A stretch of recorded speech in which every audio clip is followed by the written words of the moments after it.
Nigeria, just like most colonized nations in the world, has had its fair share of internal security challenges, which is naturally a universal factor that grows with emerging or developing countries of the world. The unification of northern and southern protectorates in 1914 under the British imperialist government was a total departure from the provincial authorities, yet created a new world that further fostered oneness and promoted national consciousness. Citizens from all parts of the country gave credence to the birth of a new nation through the maintenance of peace and security, which was much needed for the attainment of political independence in 1960. Now, with more than 6 decades of independence, Nigeria has continued to witness different forms of unrest, from the civil war to high-level crimes and to the present state of terrorism, banditry, and abduction for ransom. In the last 2 decades, the insecurity in Nigeria has assumed a formidable dimension that not only requires a multi-stakeholders approach as a preference for violence in expressing pent-up frustration and disenchantment with the state, its citizens and national totems may be a pointer to the need to revive moral values and virtues within the socio-economic, political, religious, and educational institutions in the country. Governments at all levels are said to be at the center of finding lasting solutions to these crimes in collaboration with security agencies, but the cooperation and support of the citizens towards eliminating the perpetrators remained a huge task. Tuesday Live tonight shall focus on the recent spate of insecurity, particularly the surge of attacks on security infrastructure, banditry, insurgency, secession, agitations, and other heinous crimes, and citizens' responsibility in tackling the tensions with those that know. But before we go further, my name is Omini Oden. But first, let's take this background report put together by Oyinaya Kaluoka. Long time ago in the olden days, communal living was the way to go. Then everyone's business was actually for everyone as people looked out for each other, and that makes it easy fishing out bad eggs. Nowadays, the gap seems to be expanding as the issue of paying attention to one's surrounding is evaporating.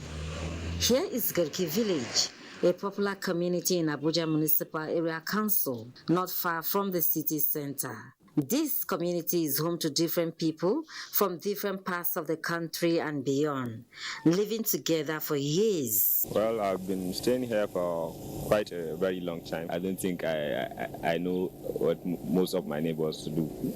I'm addicted to my phone. That took a lot of my time without even considering about my neighbors or any other thing. My neighbor, well, I know them as a neighbor. If you see something, say something. It's a cliche said to be relevant anytime, any day. It is all about citizens' responsibility in tackling insecurity. Citizens' responsibility in tackling insecurity is said to be one potent weapon in winning the war. And we don't know that these things are ignorance of we ourselves for not committing one or two things to ourselves. Because when you see something, you see them passing, or you see a stranger, you say, it doesn't concern me. Who does it concern? The community, they tend to know themselves one-on-one. In the community, they also can profile who is in that community that is likely to take to crime. In fact, there's just nothing hidden in any community as regards crime in any state. Traditional institutions played a critical role in achieving safety. Small wonder what is happening now. The constitution is being put on the ground. Traditional institutions will be swept under the carpet. So if you go beyond the constitution, say no, it does not say so. The role which we are playing as judges, as custodians of people, norms and values. Through addressing the challenges of unemployment, inequality, poverty, indiscipline were pointed out, experts maintain that public safety and security is everyone's responsibility and should not be left in the hands of security agencies alone. Oyina Kalo Oka, NTA. Citizens' responsibility in tackling insecurity is the focus of the program tonight.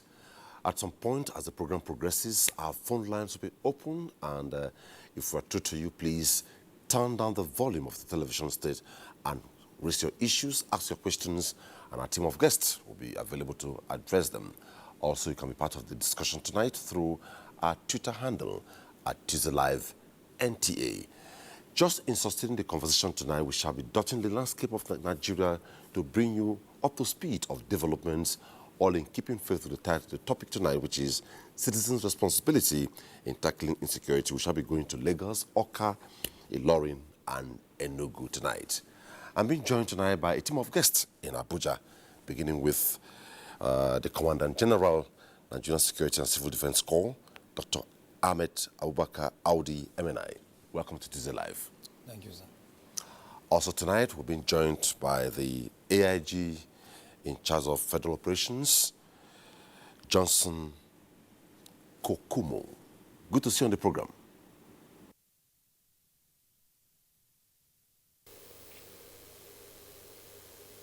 We are being joined by Dr. Abdurrahman Abu Hamisu, a researcher, lecturer, and public affairs analyst. Welcome to the program.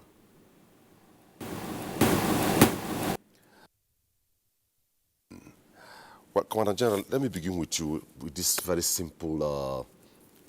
I know very well citizens watching us, a lot need to be reminded that it takes two to tango. Yeah, that they have a responsibility when it comes to insecurity or security in the country. And I want to ask, security is everybody's responsibility. Yes. How do you open up with that? Well, thank you for having me. You see, more often than not, people misconstrue security for just mere protection. It is much more than that. You see, the absence of security is insecurity. And the absence of insecurity is security. And there is this popular saying that says, security is supposed to be for all. Security should not be left in the hand of only security agencies. Nigeria is expressing a very different type of insecurity over time. The one we are conversant with is the symmetric war, the normal conventional war. But this time around, we have been faced with a monster called the asymmetric war. The asymmetric war is a war that operates like a guerrilla-like type of war, where hoodlums, insurgents, terrorists strike at targets, hit at targets, cause devastating damages, and then go back to hiding. So security actually is supposed to be for every single citizen. So, if you ask me what is security, I say security is a way of life. Because there's no nation that will develop without peace and security. So we need to come together, actually, as a nation, as a citizen, to make sure we live in peace and build confidence within ourselves, and then also build peace building in the country. And we must come together, actually, if we really want to achieve this. If I give you an example with the case of Sri Lanka. Sri Lanka battled with this type of insecurity for a long time, for about 2 decades. The Tamil Tigers held Sri Lanka to ransom for over 2 decades. They battled with it before they really come to find solutions to it. And I think that is the phase Nigeria is passing, you know. And I know that with time, I'm confident that you can see even the spite is reducing. Somebody interviewed me last week and asked me, why is the thing increasing? I said, no, it's not increasing. There is actually security, insecurity, but it's not increasing. So, okay, let's go to AIG Federal Operations. The Commandant General has talked about the the area where security is the responsibility of every citizen, and still within that ambit, before we go to specifics, how do you open up or loosen up this? When insecurity emerges, it consumes everybody.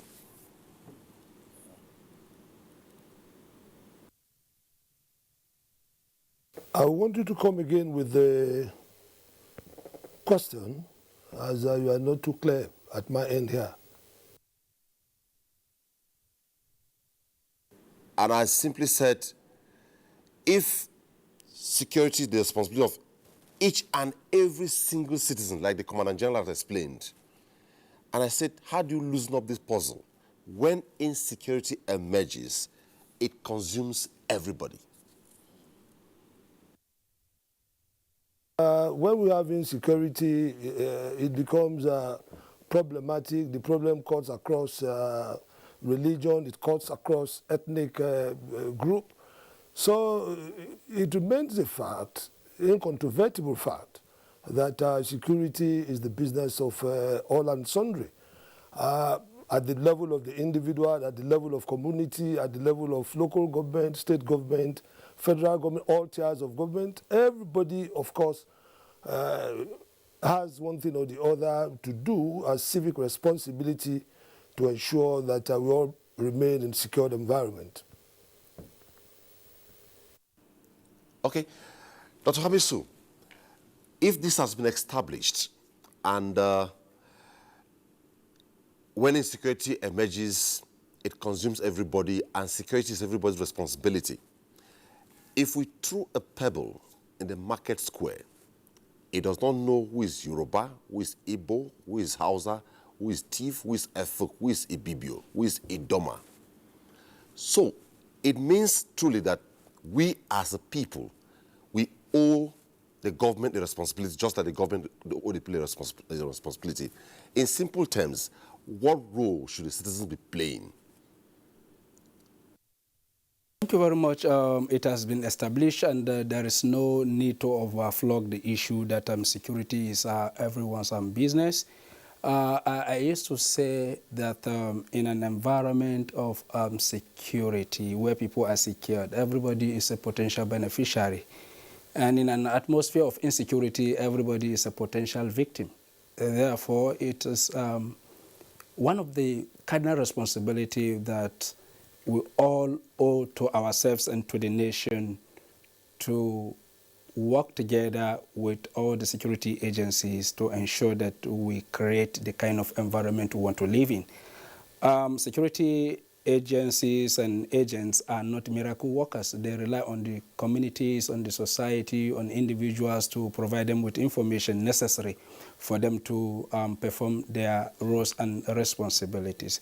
All of this used to come with a caveat, and the caveat is we must create an environment where the people are absolutely confident to give information, and once they give that information, they know that they are secure. So trust is really important when we're discussing the kind of partnership we want to see between communities, individuals, and the security agencies. So where there is trust deficit between the people as well as security agencies, the kind of partnership we want to see in terms of delivering security becomes very difficult. And before we know it, we find ourselves in a cycle of insecure environment. Therefore, we need to look at the environment that people needed to collaborate to find lasting solution to challenges of security or insecurity, as the case may be. Okay, I think we have been able to establish that now. Back to you, sir. Why would it be that when citizens are disposed to help security agencies, they hold back? Well, very sensitive question. You know, over the years, from experience, I've realized that most citizens have this belief that when they supply information to security agencies, they are not usually feeling that they are secured. They feel that this fear of exposure, and sometimes when citizens report cases or issues of insecurity, and normally it depends on the type. It is the investigation that will really show or prove whether there's going to be a twist or not. So sometimes you will see citizens collaborate, or they collide, they kind of collide, or they conspire with criminals to deliberately give information to cause diversion or to cause confusion for security agencies, when they are investigating. And so sometimes the investigation as it goes, as the investigation unveils, you realize that there will be a twist, and the citizens, sometimes they don't feel safe. So, and over time, the citizens, because of that, some actually will provide useful information. More especially now that we're experiencing asymmetric war. Because we need to rely on what is called credible intelligence. Credible intelligence. If we really want to nip this problem in the bud. And we must synergize. The agencies must synergize. And therefore, the agencies also should provide safety for citizens that will provide information. You understand? Information to the security agencies. They need to have confidence that yes, they are going to be protected. So why sometimes our citizens don't feel safe is that they feel that they are not going to be protected. So how do we build back this confidence? Yes, we can do that. One, by protecting the information that is being given to security agencies. What do I mean? Or how do I? You see, when you get information from the citizens, you need to work on that information. That's what is called information synthesis. You must analyze the information. And you must not disclose, you must protect your citizens that are serving as informants. That way, you restore back confidence on the citizens.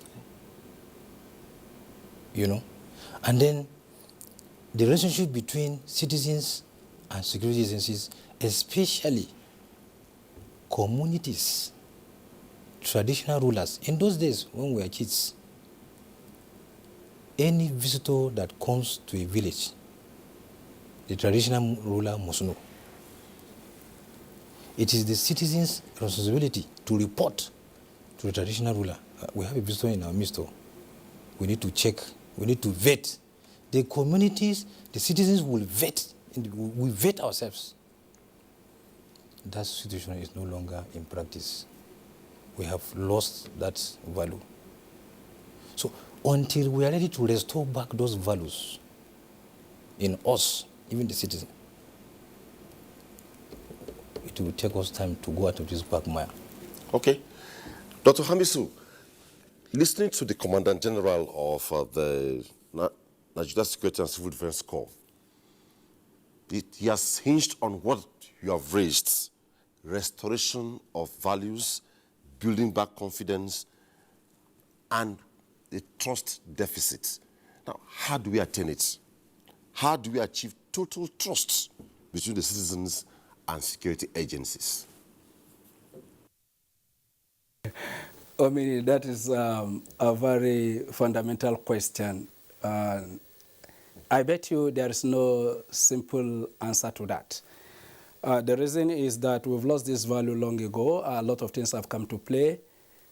And if we want to solve this problem, it will take a lot of effort across board. Now, I tell you this. You have citizens who are pushed not by commitment to public order and safety for all. We have citizens that are pushed based on what they can get out of the system. And that is why you find this trust deficit in two ways. You have citizens that are conniving and becoming informants to those that are causing insecurity. And they give this information for a purpose and on purpose.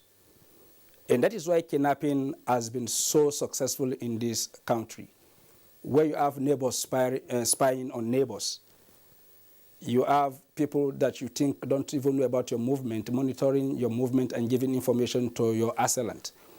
And the same way again, within the system, the security agencies too, there are bad ones among them that equally provide information on people that are giving information to this to the system.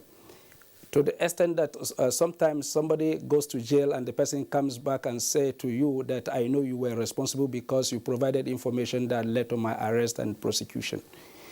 And it has to do with what we want from the system. Some people join force because they believe they want to serve the country and they have the capacity to serve the country. Some other persons join these very particular organizations just to provide themselves with cover. And that ties in with the politicization of employment and recruitment in this country, where ethnic identities and religious beliefs are used as standard rather than merit, commitment, and discipline as those values that are driving recruitment. And you have those within the force and the agencies that are supposed to provide us with security that are selling employment. And then they sell this employment to people that are unqualified. So if you want to take the issue, there are a lot of fundamentals that are wrong. And when you look at the consequences of all of this, it is affecting both the agencies of government as well as the citizens. Today, our security agents have become object of attack across the country, risking their lives in the line of duty to provide security. They've now become a target. And most of these things are issues that has to do with collective guilt and responsibility across board. I tell you, for instance, somebody who is guilty of an offense within the security agencies that a measure of disciplinary action supposed to be taken against, running to the National Assembly simply because he has the contact of his House of Reps member. And before you know, that issue is politicized, and by the time it is politicized, the person is left the hook, and the person believes that nothing happened, you can do anything and get away with it. And that brings us to the issue of impunity in the system. And when people do things over and over again and nothing happens, it becomes a norm, and everybody believes we can do anything and get away with it. And that is why the next thing somebody will tell you when you are telling somebody to do the right thing is, do you know who I am? Do you know who you are talking to? Because the person feels he or she is above the law. And if we have a society where there is politicization of almost everything, including security, including public order, including recruitment, including promotion and demotion, including deployment, you have the most intelligent officers that have never been given the responsibility to drive the processes of providing security. And you have very, very incompetent persons simply because there is a little budgetary allocation to that very particular office, occupying such an office, not because the person has the competence to provide what it needed to be provided for the safety of our people, but because of the interest in that very particular mega amount of resources that's supposed to be given to that office. So if you ask me, how do we solve this problem? It starts with everybody. It starts with everybody, from the recruitment process, from upholding the tenet and values of the institution. So if I know that I can do anything and get away with it, and I do some of those things and I've gotten away with them, even my superiors, I will look down on them. If they give me instructions, I will not obey. If you touch me, I run to a higher authority that will protect the person. And that is why countries that have progressed, people that have progressed, they attune their minds to the challenges that are bedeviling their society. And that brings me to what I usually refer to as problem-solving capacity. You know, when you have problem-solving capacity, the question you ask all the time is, what is wrong with the system? How can we improve the system? And everybody work as a system to do what? To reform the system. But where you have, for instance, the police trying to sanitize the force by sacking some persons, and then before you know, some group of people will come either from their state legislature or from the National Assembly to say that the IG must halt the process until further notice, and you let those people out of the hook, we will continue to have what we have in the form of NSAS, because it is a protest against what some people perceive to be injustices. And some of these injustices, by the time you go deep into it, you realize that even the force, the force and the people that are in charge of disciplinary measures, their hands are tied. So if we want to see security in this country, we must begin to obey rules and regulation. We must support processes that will sanitize the system. We must eschew our own individual interests and pursue the collective interests of Nigerians. And lastly, let me make this very, very clear. One of the things we've gotten wrong over time, though before independence and after independence we have it, is the pursuit of public interest over personal interest. But today it has been reversed. What we have is the pursuit of private interest over and above public interest. So by the time it is for my interest, everybody can go to hell. But this insecurity you refuse to solve yesterday will come knocking on your door tomorrow when you are out of the system. Dr. Hamisu, let's go to AIG Johnson. Well, most times it is crystal clear that the problem is existential, and for criminals to enter a particular community or enclave or society or district or state or any level and succeed, to a large extent, the citizens there believed more on the criminals and working against security agencies. How can we reverse this? But as seriously on the issue of trust and confidentiality when information are passed. I want to say clearly here that the issue of trust and confidentiality should be two-way. It should be a two-way process, because when you are even giving the information, that is, there is a common slogan where we say, you see something, you say something. But it is equally very, very important to add quickly that when you say something, you stop there. You have given an information to a security agent. You are somewhere, somehow, you are relaying your experience to someone who was never a witness to what you reported to the security agent. You are divulging an information that an information you have given to the security agent, and it may work against you. It has happened. Take, for instance, a situation where a medical doctor had the opportunity to attend to criminal elements, some hardened robbers who escaped from scene of crime and who suffered gunshot injuries. One of them had gone out of the hospital environment to procure few things that the doctor will require for the criminal elements. And the doctor was quite helpful by calling on the police to come in. After having listened to the conversation of the criminal elements, he got to know that they had actually gone somewhere to rob, and they have had encounter with the police. So the medical doctor called on the police that, look, these criminal elements are here. And the police arrived at the hospital, picked them up. Fortunately for the last of them who went to procure something for the doctor, for the treatment of the armed, the criminal elements, that escaped. Later in future, the criminal elements and the medical doctor met themselves in a public place. The two of them were within hearing reach. And the doctor was narrating to someone how he was instrumental to effecting the arrest of the criminal elements that the police got sometimes in the past. And the criminal got wind of that.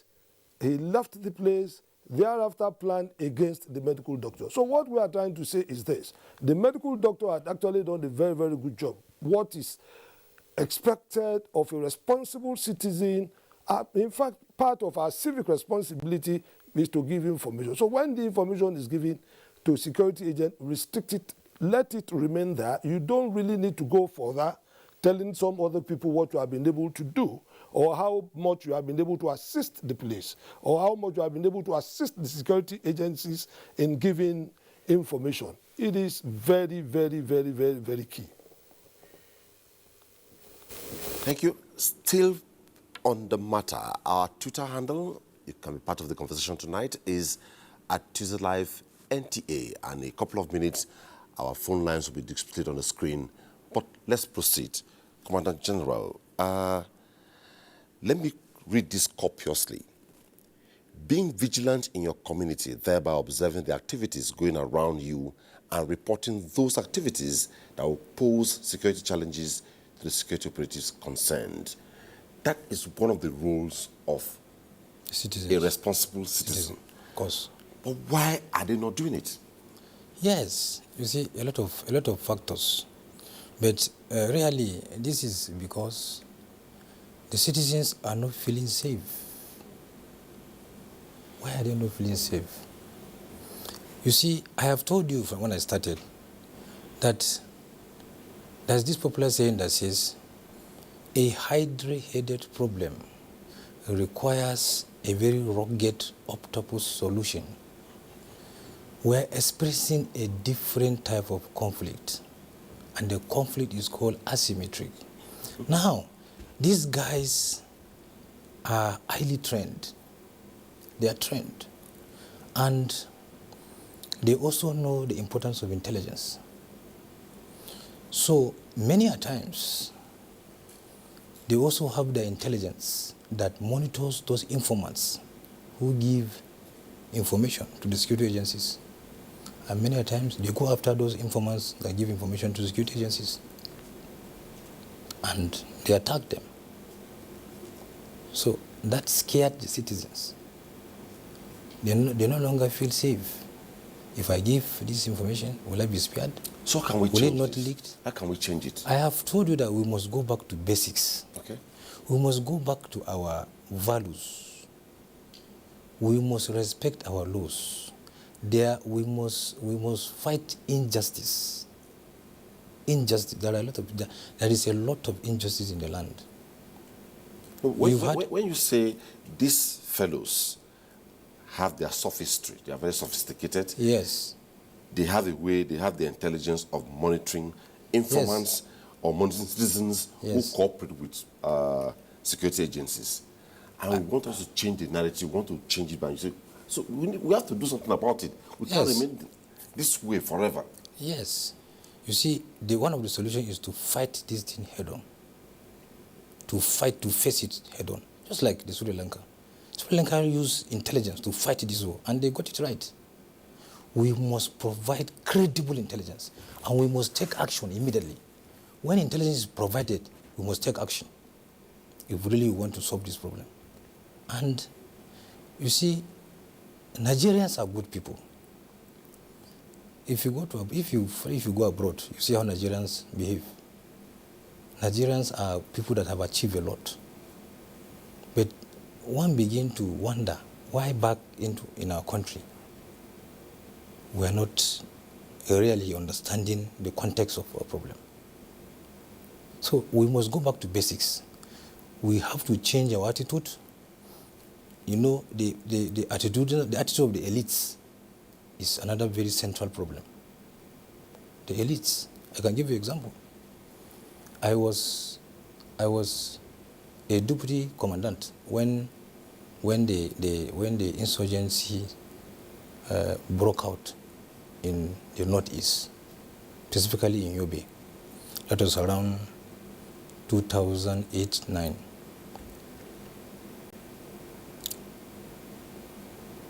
You know, we gave intelligence that this is what is likely to happen. Our political elites recruited these thugs who were idle, used them for their political gains, had agreements with them. But when they got into the office, some some of the abandoned those youth. You're now saying, okay, so you use those. We provided the platform for you. You are there. You are not there, and then you refuse now to honor the agreement that we have with you. You are going to give us employment, and you didn't do that. Now, this is the reaction. This is the reaction of the youth on that. So we must go back to basics. We must go back to basics. Okay. Our attitude, our value system, we must work on it. Okay. Before we take our first one, let me go around again. Back to AIG Johnson. AIG, if there is credible intelligence or credible information from the citizens, if you process it timelessly or you delay in processing it, could that be the problem? Time information given that is quite timely goes a long way in assisting us at arriving at credible intelligence. But I want to quickly say something which is very, very important at this stage. Making informants to have a face-to-face contact with security agencies may not even be required in the face of the current technological development in Nigeria. I appreciate the fact that it is not all Nigerians that, of course, have the capacity to use what we have constituting the ICT today. But in the cities, in the urban centers, credible information can actually be passed to security agencies through a number of platforms, outside having to go personally to meet with the security agent to say, for the security agent to know that you are the person that is actually giving the information. This is what we have discovered. So refusal of some members of the public to give information, of course, cannot be hinged on the fact that such information, the person receiving such information may divulge the information or reveal the identity of the person giving the information. I think to some extent we have gone beyond that. That notwithstanding, there is still the need to have a sort of attitudinal change on the part of the members of the public. Let them begin to build trust and confidence in the security agencies.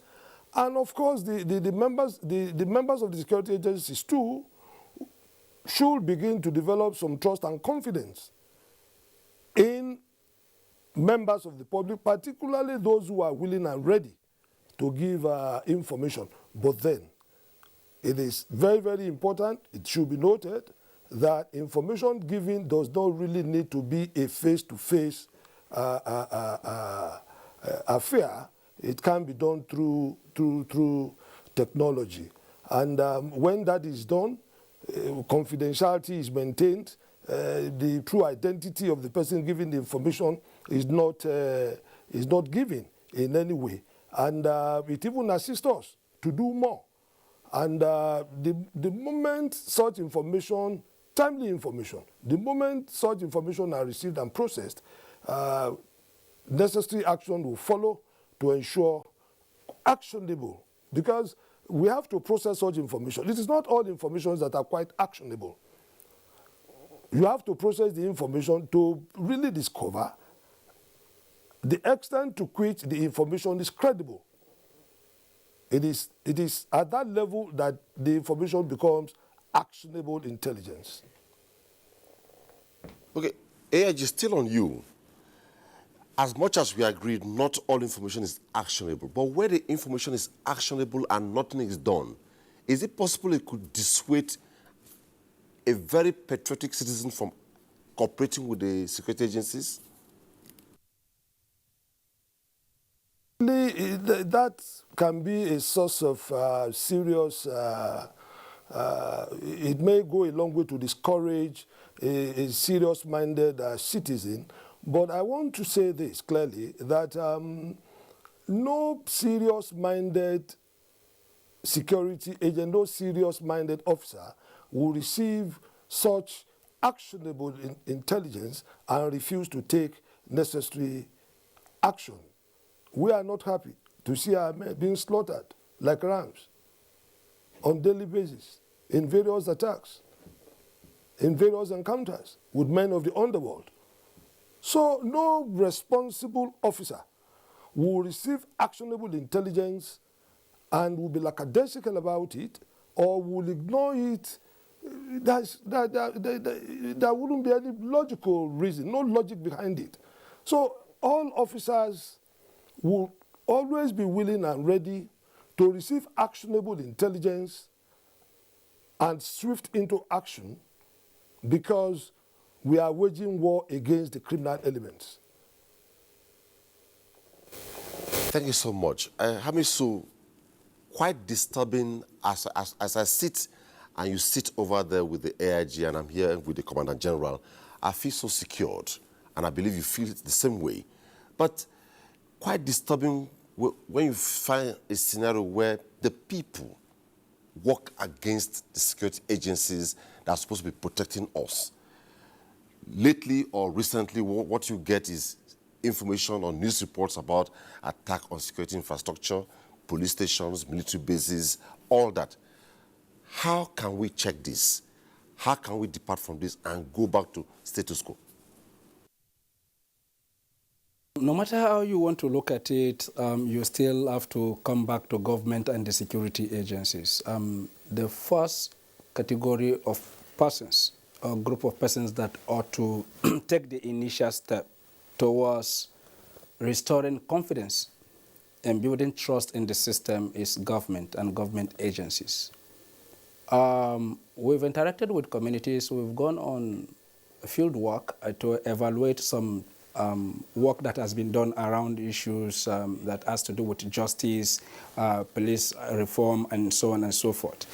The popular belief in Nigeria is that the security agencies are an instrument of oppression. And most especially like the police, people view the police as instrument for extortion. It's not only the police that is doing it. So the insecurity that we're talking about is not generated by one agency alone. Even the civil servants in their offices equally participate in this very particular issue that we are discussing tonight. We have to be very frank with ourselves. We don't have any country apart from Nigeria, and if there is anything today, I'm not sure if there is any of our neighbors that can be able to take in the population that we have in Nigeria, which means that we have to do something and do something very fast to arrest the situation. What we are seeing today is a manifestation of the discontent of the people. The security arrangement, for instance, you have the VIPs being guided by the police or the army, as the case may be. And so they can do anything they want to do and they get away with it because they are not subjected to the same insecurity, the same scenarios, the same abuses, the same alienation that people are feeling. So, for instance, other countries, a citizen is a citizen. At most, as a VIP, you get one police officer. But here in Nigeria, those that are supposed to even feel the impact of the insecurity so that they are able to act are not even feeling it. So the ordinary person is left on the street to feel the brunt. And once they feel not protected, then the natural consequence of that is to feel alienated. And by the time they feel alienated, and anytime they see these security agencies and they feel that they are not protecting their interests, then it becomes that of animosity, because the popular belief is the security agencies are for the rich guys in the society. So it's not for the common man. And once there is any issue between the common man and the rich person, the natural tendency is to obey the rich person. And that brings me to the issue I want to raise particularly. One of the questions you ask is, how can we reverse this very particular trend? The first thing we need to do is our laws should not respect any highly placed person in the society. What do I mean by that? I go to commit a crime. And the next thing, I called the senator from my zone. And the senator put a call across to the DPO. And the DPO said, okay, Oga, oh, so it's your boy, no problem. And then that person is allowed to go. Tomorrow, the person will do worse than that, believing that nothing will happen. And if we have this sense of impunity, all of us, and that is why even at checkpoint, you see what is happening. This self-governance, self-control is not even there. And so you find people behaving recklessly, doing whatever they like because you ask somebody to do the right thing. The next thing is, do you know where I am? Because he or she believes that I can put a call across to so person, and that is. So if you look at it critically, even the people who are blaming may not even be responsible. Those that are responsible, we don't see them because they are hidden from the camera, they are hidden from the public. Therefore, if we really want to do this, it must cut across board. So for the politicians, they should stop freeing people that are supposed to be in jail. For the security agencies, they must infuse and work hard to imbue the forces with discipline. You see, you cannot have a viral security force that will deliver security where there is indiscipline. And the bedrock of every society is about discipline and self-governance, including the citizenship. So if we want to do that, the force must get rid of the bad eggs among them. I remember when the issue of insurgency started in the Northeast, the popular refrain was, there are wanted persons, there are a certain amount that has been placed on their heads, you give the information, you get the money. And then by the time you give the information and you go back to your home at night, the same people come after you to say, you thought we would not know that you gave this information, which means that the information somehow has leaked. And then what confidence will I have as a citizen when I see my friend that gave information yesterday killed the following money? I won't have any incentive to give any information if my security is never guaranteed. The same way that people are giving information to the bad guys. And then the another thing we need to do again is that the bad guys are paying more to get information. And they're treating their information sources with absolute confidentiality. So we cannot invoke patriotism only. If we look at countries in the world that are interested in governing the world, they spend a lot of resources to do what? To gather information. They spend a lot of money to maintain their information sources. They spend a lot of money to protect their information sources. But in our own case, we have perpetual budget deficit. And on top of that, again, issues around indiscipline, issues around lack of trust, issues around lack of confidentiality. So if we cannot, and we don't need money to solve the problem of confidentiality. We don't need money to solve the problem of trust. What we need money for is to protect the sources of our information. And if we can do that, I bet you people will feel free to give information. Those that want to give information to the system so that the system can work and then secure the nation and the people are more than those that are willing to give information to the bad guys that we are fighting. But we need to create that very particular environment that people can key into, and they will be happy to key into it, and then they will key into it. Thank you so much. Our phone lines are open, and our phone line is open, and our Twitter handle is also very much available. You can send in your tweets. The focus is citizens' responsibility in tackling insecurity. When we return after the reports, we'll sustain the conversation. Our first report tonight is coming from Lagos. The growing rate of criminal activities in the state calls for urgent attention. Upai Ezera is a reporter with a radio station in Lagos. He was a victim of the criminal operations known as One Chance. I flagged down this vehicle and they stopped. And I approached and boarded. Should be barely about 5 seconds after I boarded. One gripped my leg, one of my leg, my right leg. The other one gripped my left leg, while the other one gripped my hand. So I was spread eagle, almost actually helpless. I was driving from Georgia. I had a flat tire. In the course of trying to change my, flat tire to bring in the extra tire, I was robbed. as against the usual heavy presence of security personnel on the streets of Lagos in flashpoints. The narrative has changed owing to various circumstances, which has given room for increase in crime rates and traffic robbery in the metropolis. So many intelligence-led policing devices, technical devices have been ignited now. We have the tactical units that are highly responsive now, like the Rapid Response Squad as far as Lagos is concerned.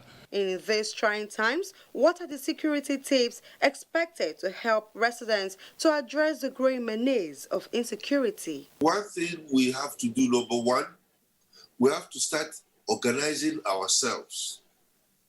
People that are living in estates should come together, have a meeting, plan the security of their estate. People who are living on the street should have a meeting and make sure that they can even bring out vigilantes among them who will be patrolling the place at night and then shift, to other people. Let them do a shifting thing. Because right now it has come to the extent where we have to help ourselves. Respondents said that efforts by residents to provide relevant information to security operatives to guarantee their safety will go a long way in minimizing the spate of insecurity in the country. Our next stop tonight is Awka, Anambra State. Now, Anambra takes pride as one of the safest states in Nigeria. The situation is, however, not the same at present, as the state, just like other states across the Federation, is grappling with one security challenge or another. Various degrees of attacks allegedly carried out by unknown gunmen at different security formations, personnel and facilities, as well as other government-owned establishments within the state, have resulted in many fatalities, with property and equipment, especially vehicles and guns, worth millions of naira lost to the prevailing security situation. The absence of the usual security checkpoints has no doubt increased the case of armed robbery attacks being reported by citizens and residents of the state. It is a sad development and it is worsening. It must give cause for worry to any person who calls himself a Nigerian. The challenge notwithstanding, citizens and residents of Awka, the state capital, are not deterred in their commitment and support for the government in salvaging the deteriorating situation. Around here, we see what is happening. We see the migration from place to place that is happening around here. And it gets you worried, it gets you uncomfortable. So seeing that and the way it is, the government wouldn't be able to do everything for you. You on your own, you have to be alert. We as individuals have to be security conscious on our own. We have to help the government avoid certain things that we are doing or comport ourselves and know how to move around. I depend, before I come out in the morning, I pray to tell God to guide and protect me anywhere my family is. That is my security. With reported cases of suspected armed robbers allegedly burnt to death in some communities within the state by angry residents, it is the expectation of citizens and residents of the state that normalcy is restored to forestall anarchy. To report there from Lagos and Awka, skipping faith with this conversation tonight, our Twitter handle is busting already with a lot of inquest and contributions. But before we go there, let us keep this issue straightened out. Commander General, now, within the ambit of your operations, you have laws, extant laws governing you, meaning you are an institution. Yeah. Let's say, for instance, one of the things you do is the protection of national infrastructure. Let's say critical assets. Oil pipeline, critical assets, physical. Within a community, we have somebody who is involved in oil bunkering. He has lived in that community year in, year out. He gets arrested and he returns. He gets arrested, the citizens there inform government about it, you act on it, but the same person returns back to that. That could be one of the reasons why citizens are a bit withdrawn from assisting or making themselves available responsibility for security, national security protection? Yeah. Well, you see, in our own case, we have our act. As a matter of fact, we operate on the basis of two existing acts. The first act of 2003 and the second amendment act of 2007. And it is clearly stated for us our mandates. Like you said, if you look at the national security strategy of government that was really published by the Office of the National Security Advisor, it is stated very clearly that civil defense, Nigerian Security and Civil Defense Corps is the lead agency actually in the area of protection of critical national asset and infrastructure. And over time, we operate within the confines of our law. When we make arrests, we investigate. Like you said, bonkaras, we investigate. When we investigate, we write our report. And our act stipulates that we can also prosecute. So we take the matter to court. And we leave the court to, that is not our jurisdiction. Adjudication is in the court. So the case will pass through the court process. So if eventually the court realizes that the person that is arrested, the suspect, is not guilty, that is the court decision. Yes, but once the court says the person is guilty, he faces the wrath of it. And but have you had cases, as much as I know, I for this, congratulations, you're settling in on your appointment as Commander General of the Good. Yes. Have you had cases where somebody commits a crime and is arrested by your organization and there's this phone call from above trying to influence your action? Well, as much as you are protected by law. Well, you know, I'm a security officer, a trainer for that matter. And there are certain things that I'm not supposed to say on the screen, you know. But I like to say that civil defense really has been allowed to be doing her duties over the years, because this is my 24th year in civil defense, and I have gone through most of our formations, and I have not been able to experience such cases. We do have some high-profile cases actually, but that we were disallowed for carrying a function. No, not to my knowledge. Okay, thank you so much. Yeah. Let's take a couple of tweets into sustain, because the tweets are quite many, and I want to begin with this particular one. The first one here is coming from at Oyebole Olusegun 1. Yeah. The lecturer has spoken nothing but the truth in government. Now, even in security agencies, promotions are not gotten by merit, rather by man knows man recruitment. Also, juniors are now seniors to those they met at work. That's demoralizing. That's a concern. The next one from Celestine Obi. The relationship between the citizens and security forces has broken down due to infringement of human rights of the citizens by the security forces. The people no longer trust the security agencies. Dr. Hamisu, how do you react to this?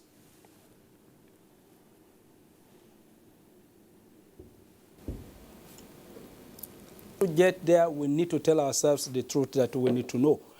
If we are not able to tell ourselves the truth, we can't come out with solutions, workable solutions. Yeah, I mentioned impunity. A lot of people have grievances against the security agencies, and it is because of the erosion of discipline within the security agencies. The people that are supposed to champion that, their hands are tied, because a lot of this has been politicized, and then those that are doing the abuse within the system continue to do the abusing, and then a lot of people are radicalized, and because a lot of people are radicalized, before you know it, they react. I give you an instance. When people are sent to patrol or to mount roadblock to check out for criminals, and then you use the instrumentality of your gun to force citizens, commuters, to give bribe against their wish, you are radicalizing those people. And any opportunity for them to unleash their venom on those set of security agencies, they will never spare. But again, in doing that, we're equally imperiling our own security, because the insecurity we create in trying to solve another insecurity will come knocking on our doors. So we should be able to start a movement, a peaceful one, that will assist the system to reform. And that is the kind of partnership I want to see going forward. Yeah, all of these things exist, but within the system, we must have champions that are willing to embark on this very particular journey with Nigerians that are seeking for peaceful reform. If we don't make that happen, then the violent option is what we are seeing now, that is compounding the entire system. So we only have a cycle of violence that is not good for the system. So all we need to do is a smart partnership, and the partnership is the subjugation of security agencies to civil control and accountability mechanism. If we have that in place, the impunity we are seeing, if I report a police officer and I know that disciplinary measures will be taken against that officer, I don't need to go and bomb a police station simply because one police officer offended me or because one civil defense officer offended me. No, I will go all out to say that that officer is removed from the system so that it doesn't create bad names for others that are diligent, that are patriotic, that are willing to serve the country. The issue remains. The indivisibility of Nigeria remains sacrosanct. It takes you and the agencies for things to work. The citizens have a responsibility. It is clearly stated here that security is the responsibility of each and every single citizen of Nigeria. When we return, we subsist and sustain the conversation after this time out. Stay with us. The struggle for independence had been a long and tough one. Our founding fathers and compatriots sacrificed their comfort and even shed their blood. We cannot at this point in history afford to spirit away their sacrifices for immediate but temporary gains of today. Let us emphasize what unites and not what divides us. Working for the unity of purpose with a stronger vision for a better tomorrow. NTA, growing with the nation. Together, no matter where you come from, no matter your religion, we are one. Let's live together. Let's stop fighting each other. Let us live as one. It doesn't matter where you come from, your tribe or religion, man, woman or child. It doesn't matter who you are. Put Nigeria first. No matter where you come from, no matter your religion, we are one. Let's live together. How can we develop when we're always in crisis? Families have become refugees in their country. No matter our differences, show some understanding. No matter where you come from, no matter your religion, we are one. Let's live together. The counsel of our fathers. I will urge and advise our younger generation to use talent and brain to sort out problems, not arms. Nigerian youths, let's build our nation. My advice to these young people is please do not take us back to those harrowing days. You probably do not know what it is. I believe we have fought one civil war too many in this country. So those who experience it will run away from it. Nigerian youths, let's build our nation together.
Thanks for staying tuned, and the focus once again is citizens' responsibility and tackling insecurity. Before we went on break, we had a couple of tweets, and we'll sustain that before we go into other components of the discuss tonight. Let's go to AIG Johnson. A couple of tweets are directed at him. Before then, Suleiman Koro Adamu says, kudos to the Commandant General of National Security and Civil Defense Corps and Dr. Abdurrahman and AIG Johnson Kumo for the topic well treated, and pray to Almighty Allah to guide them all right all the time. From Adamu Koro. His glory evidence at Vincent Hayes says, in most cases, when credible intelligence is provided to the police, they hold you responsible and make you become the subject of investigation to the extent that you may be made to regret the decision of providing such intelligence. This is a major problem. AIG, how do you react to this, please? I've said this earlier here, that we have various platforms through which information can be passed to the police. You don't get a policeman at a pepper soup joint, and you are telling us you are passing information to a policeman at pepper soup joint. By the time you have a very important information, an information that has the potentials of becoming credible intelligence, you walk into the police station, you meet with the divisional police officer, who of course has put in a number of years, who is quite responsible, who will treat the information you are giving with confidentiality and swing into action promptly to see to it that the problem is addressed. And it goes beyond that. There are other platforms through which information could be passed to the police.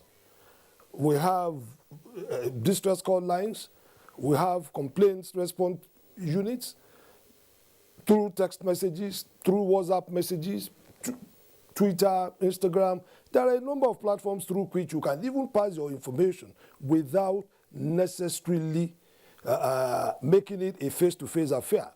And we have recorded instances where somebody goes to the police to lodge complaints who was equally involved, actively involved in the commission of the offense. In other words, a principal offender who may be trying to be smart, going to the police to lodge complaints. By the time investigation commences and the available evidence is convincing enough to indict the person, to establish the involvement of the person giving the information, definitely he has to be treated as one of the principal offenders. He has to be processed as such through the courts. In such instances, you see people complaining. I want to say clearly that we are not saying there are no bad eggs. Yes, I'm not trying to say there are no bad eggs. There are bad eggs, and we do all within our capacity to sanitize the system. The police remains an organization that has disciplinary mechanism to punish erring officers. The mechanism is there, christened orderly room trial. So when such erring officers are caught, we process them through the departmental trial, and they are always given commensurate punishment to serve as deterrence to others. That is the bad eggs. But whoever has credible information to pass to us, we will always treat with confidentiality. And such information processed into credible intelligence, we will not waste time in going into action, because we are, in fact, giving us information, you are helping us. You are helping us to do our job. So there is no basis. It is illogical, completely illogical, for any policeman to treat information casually, to treat information unprofessionally. Quite illogical, because you would not know whether you are the next target. How do you receive an information that armed robbers are going to attack a particular place? and your colleagues are there working. Facilities are there that they could attack, and you treat such information with levity. I want to say the answer is no. As I said, there are the bad eggs, and we are doing all within our capacity to flush them out of the system. Next tweet coming from Suleiman Koro Adamu again says, from the side of the AIG, sir, thanks so much. It is true that some of the citizens who provide information to security agencies late went on to the public to tell people at public places like bars, hotels. So due to this, well, it's a big muffled here, most of them get killed through such platforms. That's an information. Ogunleya Afolabi Adenei. Citizens' responsibility and engagement in nation building is poor because the system deprived citizens the benefit of such engagements. We need to create a rewarding program that will motivate the citizens. Example, tax incentives, national honor, and many more. Can this work? Encourage that they do more. It can. That's what Afolabi is saying. Yes, it can.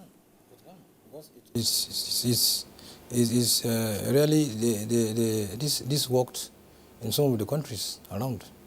Where you honor people who are really working with security agencies. It can be done. And so that's applicable? It is. It could be done. At least to encourage people to relate very closely with security agencies. Like I told you, this conflict requires the cooperation of all. We need to come together. Otherwise, this government is a serious one that will consume this country. Okay. But I know that we shall get there. Ibrahim Abdusalam Bello says, it is a great disservice to the nation for any citizen to aid and abet criminality. The major problem of banditry and kidnapping is the connivance of informants within the community. They provide information only to be paid peanuts at the expense of the community. That's an information. Sim Abdusalam says, poverty is one of the major factors people perpetrate evil just to put food on their table. Rabilu Rasi 1010. Dr. Abdurrahman has already explained more on what our society is facing, most especially the role our politicians and elites have been playing around supportive of those who go against the law due to their personality. All this has to stop, please, at Better Nigeria. Sim says, what are the next line of actions against these hooligans in the southeast busy killing security officers? It's uncalled for. The security agencies need to deal with these miscreants decisively. Nigeria is the only country we have. Imran, I want to agree with Doctor, but the major reason for insecurity is the flamboyant lifestyle of our public officials. Someone who just occupy office for 1 year has money to buy mansions, luxury cars, and other things. Nadop Wuyep, how do we deal with service rivalry in carrying out your duties? You want to react to that? Service rivalry. Yes. Really, this is one of the problems that we have in fighting this problem. But I think we are getting over it. We have been able to come to the realization that no agency can fight this squabble alone. We really need to come together to collaborate and synergize. And the synergy should be scientific. What do I mean by scientific? We should share, in fact, we must share intelligence. No agency should have monopoly of any intelligence. So, but really we know that in terms of training, we know ourselves. Before you conclude, let's take this. Our first caller tonight, Alhaji Olowo, is calling from Lagos. From Yobe State, I beg your pardon. Hello, Alhaji Olowo. Good morning or good evening. Firstly, I want to appreciate your guests on the program. They have done good work And my own contribution, it means citizen responsibility in terms of race security, not be overemphasized. One, the citizens need to be conscious of their environment, and they should be ready and willing to give information to security agencies so as to be able to police their neighborhood properly. That's one. Then secondly, the security agencies need to come up with a robust reward for informants. There should be a pool of capital set aside to reward any forthcoming information, so as to encourage them to give information at any other time. And at the same time, if at any point in time there is a new visitor or a new arrival in a neighborhood, such a person should be made to move the national ruler of that place, so as to know him and to properly profile him. If it's a criminal, it will not take much time before it's ambushed and noticed. So these are ways by which citizens can contribute meaningfully to solving the problem of security in Nigeria. Then secondly, like the guest has said, you see, this world is an asymmetry. It's more of a guerrilla warfare. We don't know who the people are. But if we are able, like the civil defense, I do know that in all the 700 local government, they have their offices here, and they have always come up with a robust intelligence to help security agencies. These people should be rewarded. And when it's not so recruitment, people of integrity, people who are patriotic, who are ready to work for this country should be recruited. The issue of man no man before request is given any further should be a thing of the past. If all this has done, we need to police our environment and our country well. All we need is patriotism and robust reward from through that bill. Because I want to quickly say this, that the civil defense are quite doing a good job, especially when it comes to protection of infrastructure facility for the state, the local government, and the federal government. We have seen them all over the place. And this is well done. And they need to be rewarded. Their welfare needs to be looked into. Like the new Commandant General, I believe, is looking to this. And since they have came on board, he has not left anybody in doubt as to his readiness to leave being on board in new civil defense. And also, other security agencies should synergize. It is that synergizing that will be able to achieve a lot. When they synergize, they'll be able to achieve. The issue of rivalry, or it is me that can do it better, should be a thing of the past. The issue of insecurity cannot be done by one agency alone. If all these agencies cooperate and synergize, the better for the country. And if all these are done, we'll be able to fight insecurity to a level that everybody will be happy about. Thank you. God bless Nigeria.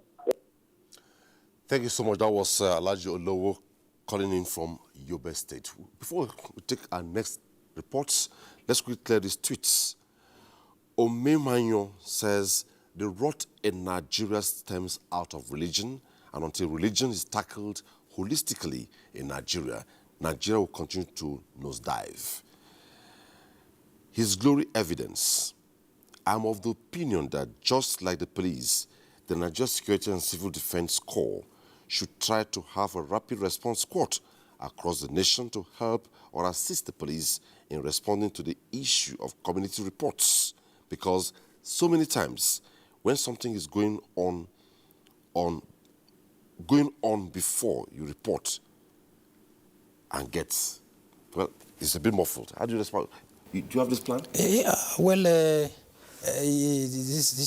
I'm so excited that this person actually raised this tweet. You know, just a second, please. Let's take this caller before you respond, please. All right. Just this caller before you respond. Abdullahi is calling in from Abuja. Hello? Hello, Abdullahi. Yes, can I go ahead? Yes. Please go ahead, please. Yeah, thank you very much for this wonderful program. Yeah, I'm speaking. Okay, thank you very much for this wonderful program that you are watching on tackling insecurity in this country. And you have come up with the prominent people, personalities, security architectures to deal with this situation. What I have observed is no matter what, the Commandant General of Civil Defense have spoken very well, and with collaboration with other security, other people. What I'm trying to say here is this: there is no way you can handle security situation or tackle situation in this country without proper collaboration with each other. Each other in the sense we have known the entry points and exit of all crime and criminality in nook and crannies of this country. But pragmatic approach is very important. Timely approach is very important. Negligence is not good for us. So the security agencies have to come together and fight this criminality along the way. Some areas we have seen where some stakeholders are being involved in criminality in this country. So what we don't do now is pragmatic approach, collaboration, synergy, and concerted efforts in sharing intelligence and other areas of coverage. And I thank the Commandant General, Dr. Audi, and other people sitting there for a beautiful setup. Thank you very much for this program. And thank you so much, Abdullahi. Abdullahi called him from Abuja. Doctor, you were about to respond to the tweets. Well, what I was trying to say is that, you see, when I resumed, I look at our structure, because I resumed with a mandate to reposition the service, you know. And so what I did was that I introduced two platforms. The first one is I introduced what is called IAS, Integrated Electronic Arrest Reporting System. It's an internal platform that I've. Then I now also introduce a platform that will give opportunity for Nigerians to report to us using other technology softwares like Twitter, WhatsApp, and what have you. And that these platforms has provided a column where we cover our informants. In fact, even if you come physically and give us information, that's the way we protect you, you know. And then part of my vision was to introduce a female squad, and I have done that. I've just commissioned it last week, and specifically, their function is going to be to give protection and safety for our schools. Okay. Because how did I come up with this? I conducted a study called vulnerability study, a kind of a survey, an analysis of our schools in Nigeria. And I realized that from the data that we got, the data revealed that this country has about over 81,000 schools. But it may be amazing to you to hear this, that over 62,000 are so porous, no physical presence of security and no fencing. So you can see how exposed our children are. And I was also tasked by my minister, the Honorable Minister of Interior, Ogbeni Rauf Aregbesola, that I should come up with a robust school initiative security program that will provide safety and security for our schools to protect our children. And that's what I'm doing. I've also established, just like those to respond to the tweet, I've established the Rapid Response Squad of over 250 members. And this, I drew them from our crew of special forces and strike forces and some part of our Agro Rangers group. And these are highly people that are trained by the military, of course. And they have the wherewithal to respond to any crisis. If you call us now, we will respond. Okay. Yeah. Thank you so much. Yeah. We'll take the remaining reports, and when we are back, we'll sustain the conversation and once again, citizens' responsibility in tackling insecurity in Nigeria. Our next report is coming from Ilorin, Kwara State.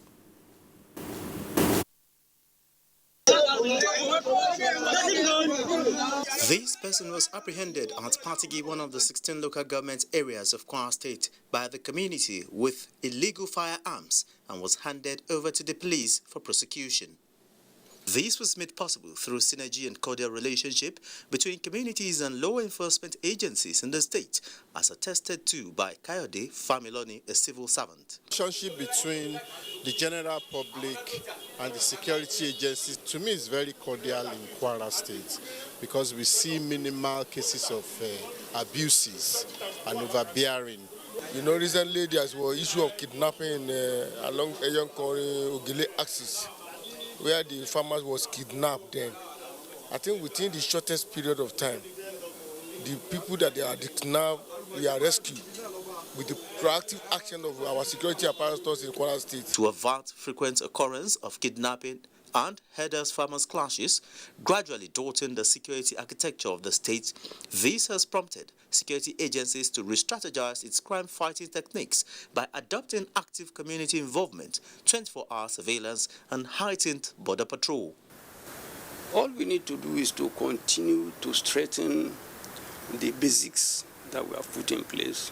Number two, we have to, security, like most issues, is not a static issue.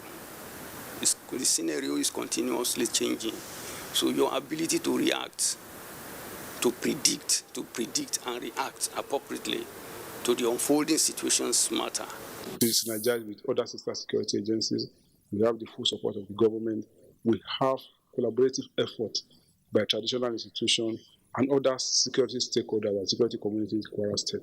And that has been helping us a whole lot. Security is a collective responsibility, and we are working hard in order to apprehend anyone out there that are trying to disrupt the free flow of things here in Kwara State. With the training of over 1,000 constabularies and community policing, the security agencies are also calling for continued cooperation by the public with credible information that can further help to ensure Kwara maintains its acronym of State of Harmony.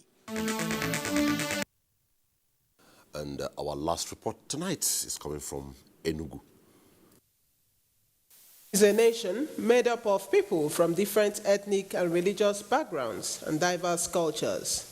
The issue of security, however, has taken a center stage in the country, and as government at all levels as well as security agents are battling to stem the tide of insecurity in the country, key players believe that their work would be easier with the cooperation of all citizens, especially the youths, who constitute about 60% of the country's population. We need to understand that the major yardstick of effective security is this sense of observation, not just by security personnel, but by every member of society. When you come out, you want to know what is happening around your neighbor.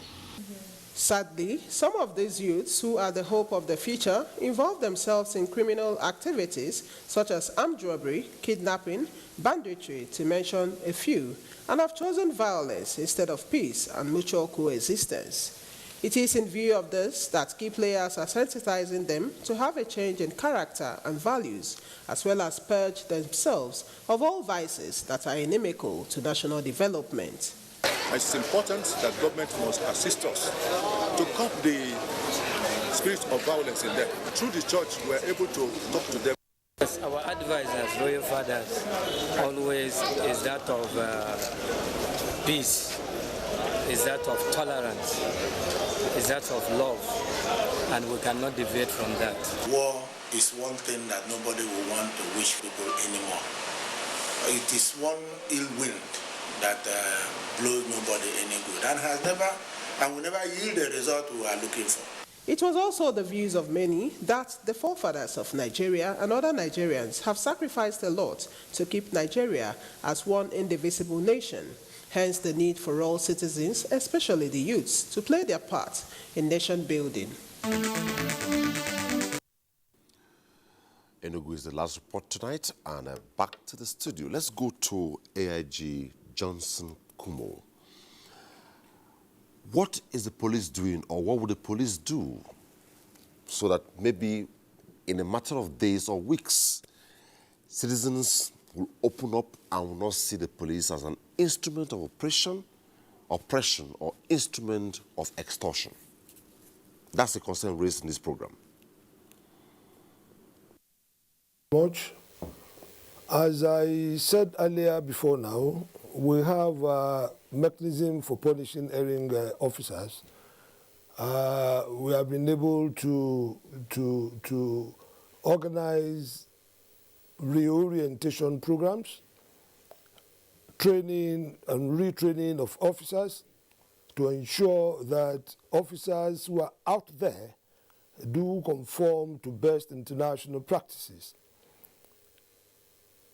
We have equally established complaints response unit where members of the public can lodge their complaints at the force headquarters, The complaints may be coming from any part of Nigeria. It could be from Lagos, anywhere, any part of Nigeria. You lodge your complaints, and you can get immediate response to curtail the excesses of erring policemen.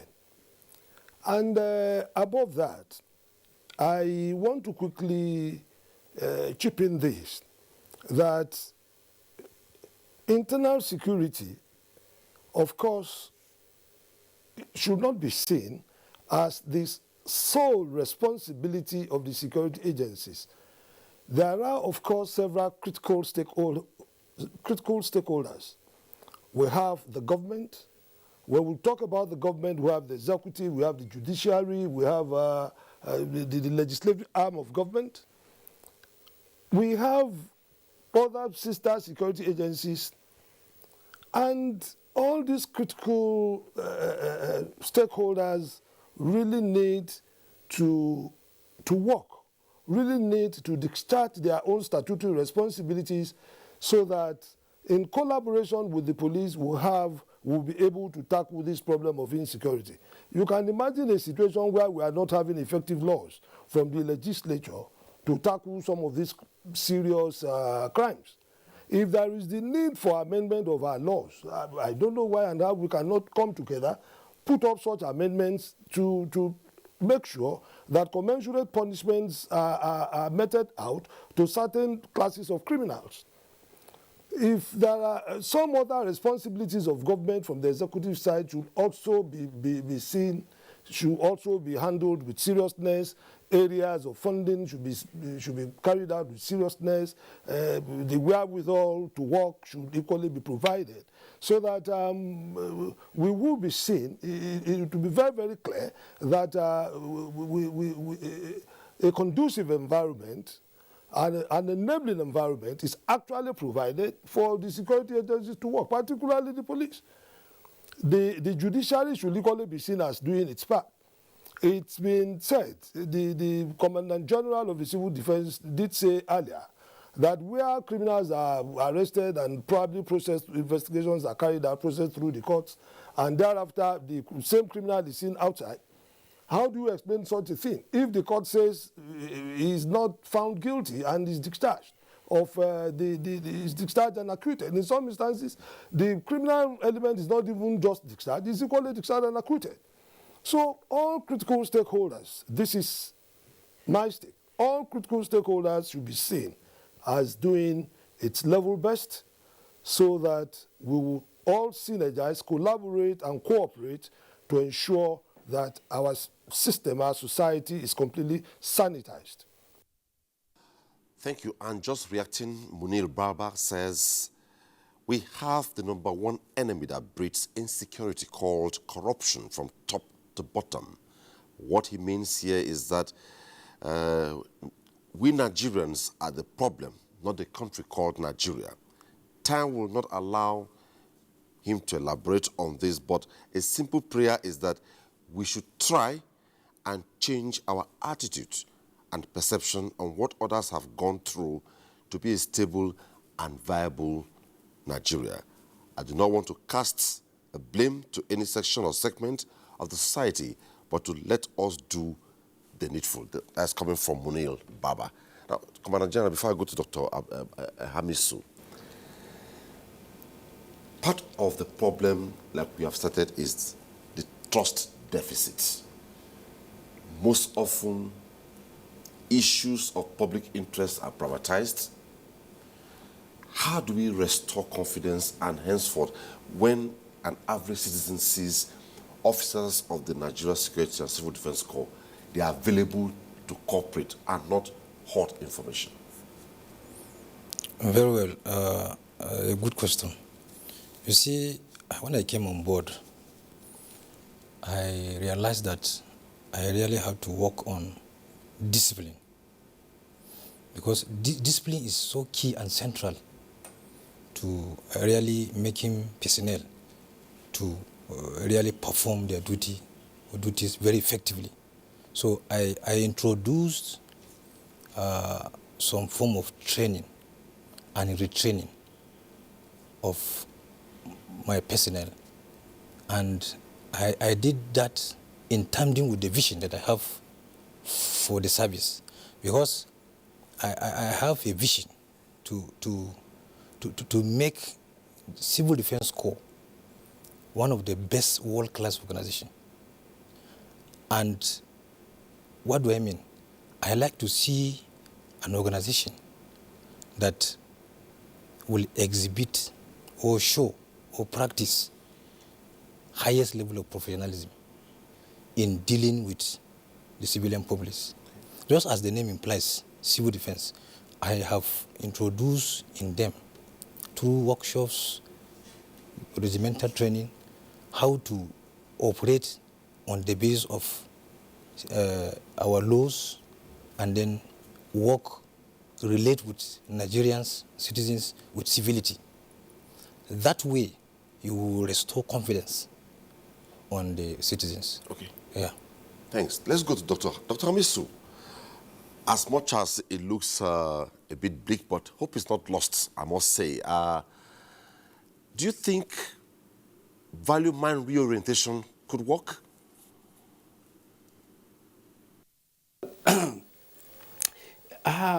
A lot of things needed to be done, and value reorientation is something that we've been doing. We've had a couple of them. Up to this moment, we're still having a couple of those really programs that are targeted to changing the minds of Nigerians. But as somebody rightly pointed out, when you have very poor, hungry and angry Nigerians who don't value the country they have, and all they wanted is a piece of the cake, and they don't have access to it, and they have those people that wants to pay for information, and they're willing to give information. They're the source of the insecurity we're talking about. In every society, you find people like that who are willing to work against the system. That is how they make ends meet. So what do we need to do? The first thing we need to do is to ensure that an average Nigerian has the minimum requirement in terms of food that he or she needs to eat. And the only way we can do that is to produce more and to make food readily available. If you go to Europe, the first thing they do is to make food readily available at a minimal cost. Then healthcare delivery at a minimal cost, and then transportation, so that people can be able to have basic needs that will not drive them against the system. So if we have this very particular system in place, I bet you a lot of things will change. So value orientation, as far as I'm concerned, will not change anything. But the economy will change a lot of things. When the economy is, and a lot of people have jobs to do and they have means to feed themselves. If you go to the church or you go to the mosque and you are preaching to somebody who is hungry, you think that person is listening to you, it won't work. And for God's sake, even the people that are supposed to even preach to us are part and parcel of the problem. They are flying jets all over the place. They enjoy the best meal, they enjoy the best clothes, they enjoy the best shoes. This asymmetry must be taken care of. And that is where the issue of modesty and exemplary leadership comes to play. So some people are angry, some don't even want to hear the name Nigeria or Nigeria institutions. So we must be able to talk to these persons. The only thing that will assist us now is that even those that are creating the insecurity are not spared by the consequences of their action. If they are learning, now some of them, their kids are being kidnapped, their wives are being kidnapped, they no longer can go outside to flout their wealth and abuse the sensibilities of Nigeria. That is teaching us a lesson that there is wisdom in moderation. So consequently, we need to use the opportunity we have now, which is the consequences of our own actions that are impacting us again negatively, to enlighten the people. But that we should appeal to emotion, to sentiment, to slogans, I bet you those may not really work, because it has not worked anywhere. Anybody that is hungry and you come to tell him that he should be patriotic, he will tell you who patriotism has helped. But if the person feel a genuine a partnership and a stakeholder in the system, and then he feels that as a Nigerian, I'm treated as a Nigerian and I'm benefiting as a Nigerian, then the person becomes so patriotic, and then the person will act. I'm not saying that majority of Nigerians are not patriotic, but that what is forcing them not to be patriotic is beyond what is forcing them to become patriotic. Until we change that, then we've got a lot of problems to solve. I'm still with you. As much as it appears the way it looks, what should the citizens do? You're one of us, we are all citizens, but what should Nigerians do to take responsibility in national security? I've said it earlier on, two things need to happen.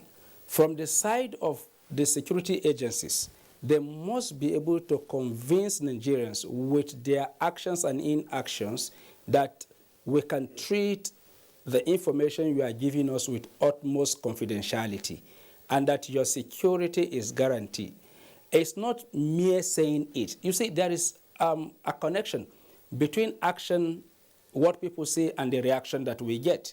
So, for instance, if you now say, okay, things are changing, and people are not seeing those things that needed to convince them that things are changing, they will not change and they will not trust the system. But as my brother here rightly pointed out, to say, okay, things are changing, they have the mechanism to filter the bad eggs. And we read on the pages of newspapers that 50 officers who received information from Nigerians and compromised such information has been sacked from service. And people read it, and they see it over the television. You don't need any campaign to convince people that things are changing. These are some of the things that we want to see. By the time people see that, the confidence will naturally return. But if that is not given, which is the foundation, people will not trust the system with information.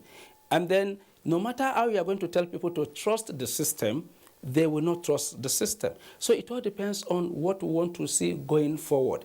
And that is why when he mentioned it, I am glad that that is in place. But not only that, people want to see those things in operation, that, okay, yeah, it is being done. And that is the communication that we need to convince a lot of people. It's not a hopeless situation. It takes one person to start that very particular drive. And there are decent officers that are willing to change the system. What we are saying is those officers should be empowered and given the necessary offices they needed to occupy in order to assist to drive the process. If we don't reform the process, the way things are going, instead of protecting those that offer to protect us, they will be witnessing what is happening now, which is very bad and is not good for our situation as a people that are facing banditry, kidnapping, as well as terrorism. So we need to act very fast. It's a collaboration, it's a partnership. So you need to convince me. For instance, you take your money to a bank. It's because you are convinced that your money is safe in that bank. But if my money is not safe in that bank, I will not take my money to that bank. I will not ask anybody to take the money to such a bank. So it's a two-way thing. Convince us that you will treat our information with utmost confidentiality and will be ready to provide more. This is the partnership that we need to see going forward. Much, Dr. Hamisu. Let's go to AIG Johnson. Well, Dr. Hamisu says it's a partnership, and truly, by the record I have here, by cooperating with the security agencies when carrying out investigation on certain security threatening activities, by providing them with relevant information you know about the situation. Some people are not doing it, most people are not doing this anymore, but if you reassure them, they will be back on it. How do you reassure us? This we have done on a number of platforms, and we'll continue to do that. And we will equally implore citizens that when information are given, let them restrict the information to the person to whom the information is given, so that you don't actually bring in the third party. The information you have given might leak through the third party to whom same is given. And when you give information, it's not a matter you handle with levity. Some informants will even come to police formation some informants even give themselves out. So we are trying to advise them. We are trying to admonish even some of our officers so that information given will be treated in strict confidentiality, one, and we also try on our part to ensure that we caution some of those giving us the information, because some will even want to follow the police to where they want to effect the arrest. So that he wants to take credit that is the person who has actually given the information, even if it is an information concerning something bad happening in a particular environment. You see an informant who is so out of being unnecessarily anxious. He wants to show to members of the community that he is working with the police and that he is even the person that is even giving out the information. He wants to be part of interrogation. Even some of them, after having probably hidden themselves, police are defected arrest, you still see some of them looking around, wanting to see to investigation, wanting to be part of the investigations and the rest of them. So on our part, we'll continue to do our level best to ensure that our policemen do engage themselves in actions that are quite professional, and the informants that are equally coming to us, we also see to it that they also act professionally. If from what AIG is talking about, we see a synergy between the police, civil defense, and other security agencies, do you think the citizens will be available as much as we expect? Of course, of course. We have started seeing it because we have realized and we have discussed at strategic level that one of the problems of, one of the reasons why this quagmire linger is because of a lack of synergy between the security agencies. And we have resolved that we must synergize, you know, because like I told you, when I started the program, I said we need to come together in the area of credible intelligence. Like, for instance, let me give you a very good example. Last week, my boys in the state, I won't mention the state, received information. That's what is called investigative twist. They receive information from a member of a family. And it's a boy that gave the information. And probably because the boy wanted some money from the parents, I think about 1 million or so, and the parents never obliged the boy. So the boy and I connived. The boy and I connived with some kidnappers and kidnapped the brother. You understand? Mm-hmm. And then afterwards, reported. So when they started the investigation and using through the phones, and then there was a lead, they eventually got the kidnappers. It was a very local, small tape. So, and the father paid the ransom to rescue the son, who is the brother to the person that reported, who gave the information. But during investigation, there was a twist that the kidnappers confessed that it is the brother that organized the thing. So after we got all the information, we finally handed to our big brothers, the police, to continue this kidnapping problem. It's not part of our money, so we gave it to them too. So this is part of the synergy we're talking about. We must come together. And I know that the police will handle the case very well and they will prosecute. So, and I also want to disagree with the doctor that says the value system is very important. Value system, very, very important. We have lost it. We have lost it. We must restore back our value system. We must demonstrate element of patriotism. Like I told you in those days, I know that in those days, when we pass through our teachers, we remove our shoes. We remove our shoes, we hold it, and then we pass. When we pass them, we drop it and wear the shoes. The value system was inside us. It was part of us. Yeah. But now we don't know what has gone wrong. But I like to say that we are getting to the end of it, because we have realized now, both the security agencies and the citizens, we have realized that we must come together. And that is why they say when you see something, you must say something. Okay. Yeah. Dr. Hamisu, in realizing that it takes the entire structure, the people, the security agencies to work, and the slogan has not changed. Nigeria, good people, great nation.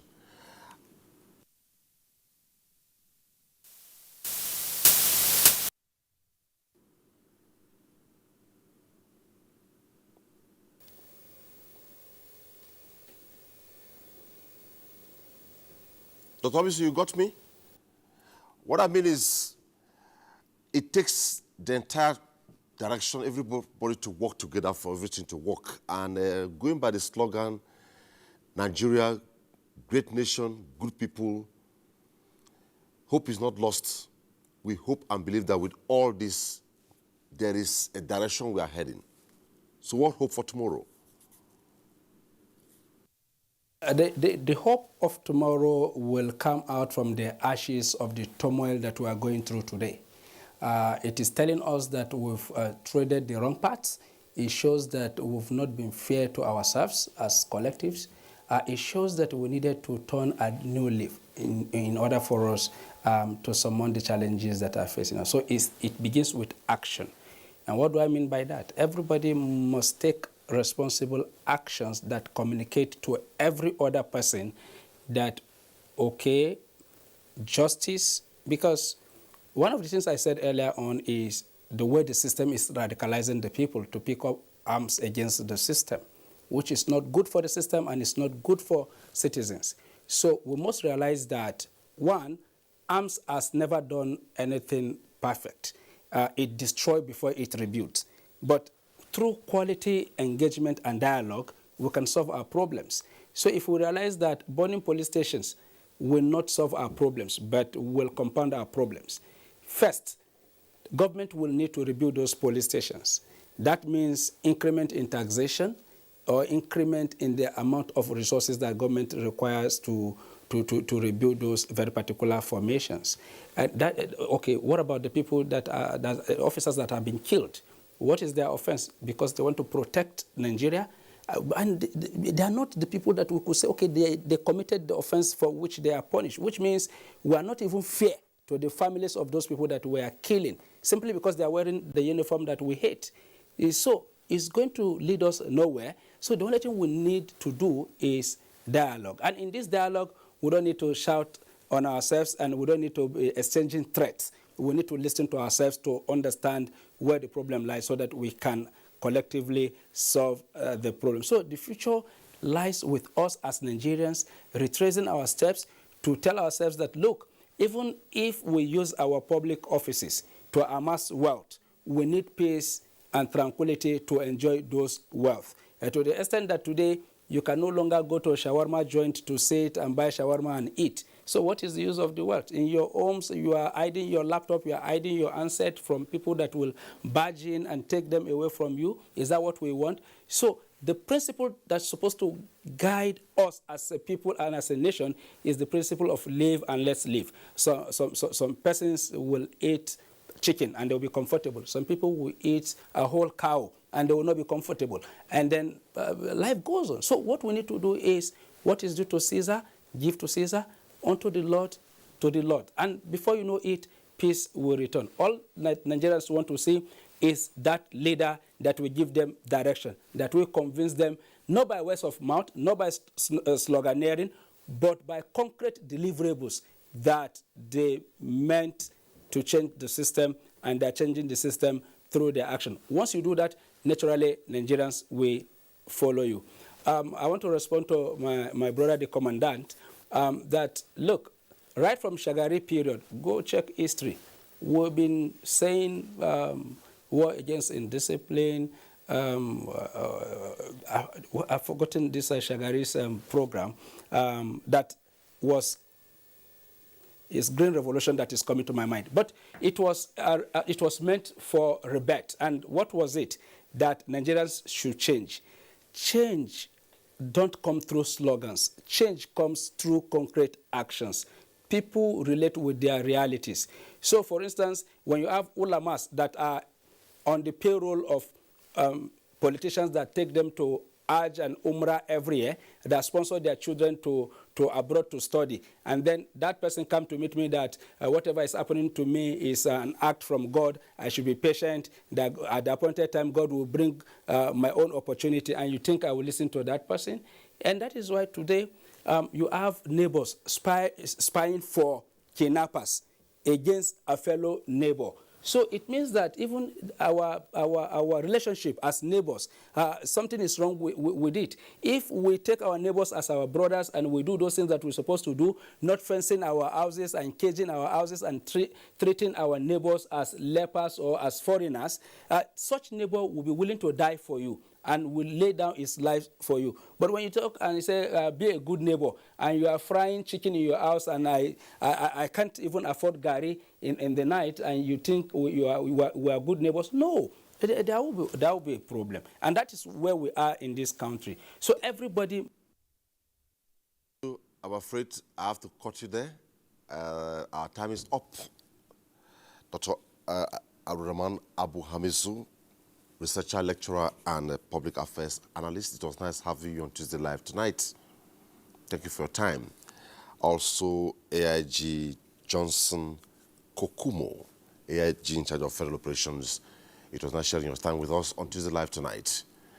And back here, the Commandant General, Nigerian Security and Civil Defense Corps, Dr. Ahmed Abubakar Audi, MNI. Thanks so much for making time to be on Tuesday Live. Thank you for having me. That's it on the program. Change begins with me, begins with you. It takes all to be together, and Nigeria will be a better place. Don't forget to support the NTA in the onslaught against rape and rapists to be a star. Thanks for watching. Bye-bye.